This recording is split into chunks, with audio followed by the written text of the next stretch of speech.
பத்திரிகைகளுடன் அனைவருக்கும் வேலண்டைன்ஸ் டே வாழ்த்துக்கள், காதலர் தின வாழ்த்துக்கள். இந்து சமய அறநிலையத்துறை சார்பாக இன்றைக்கு அமைச்சரவை 30 இளைஞர்களுக்கு திருமண விழாவை நடத்தி வைத்திருக்கின்றோம். முதலமைச்சர் அறிவித்திருக்கிறார். 30 இளைஞர்களுக்கு தேவையான வீட்டிற்கு தேவையான அனைத்து பொருட்கள்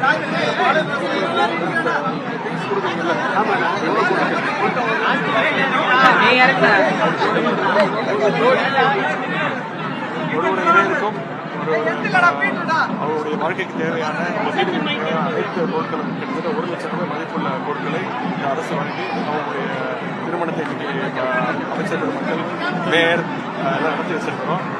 அவங்களுக்கு ஒரு திருமண வாழ்த்துக்களை அவங்க வாழ்க்கையில் நலத்தோடு சுகமாக மகிழ்ச்சியோடு வாழ வேண்டும். சார், இந்தியா டுடே கருத்து கணிப்பில் திமுகவோட வாக்கு சதவீதம் 52% அதிகரித்திருக்காகவும் சொல்லியிருக்காங்க. நாடாளுமன்றத்தில் இப்ப நடந்தாலும் 38 தொகுதியிலும் கட்சி வெற்றி பெற்று சொல்லியிருக்காங்க. அதே சமயம் அதிமுகவோட வாக்கு குறைஞ்சிருக்கிறதாவும் மென்ஷன் பண்ணியிருக்கிறாங்க. நாடாளுமன்ற தேர்தலில் இப்பதான் முடிஞ்சு ஒரு 3 மாசம் 4 மாசம் ஆச்சு.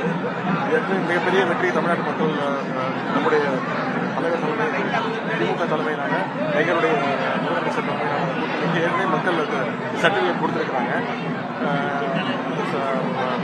பார்க்கும்போது இன்னும் மகிழ்ச்சியாக தான் இருக்கு.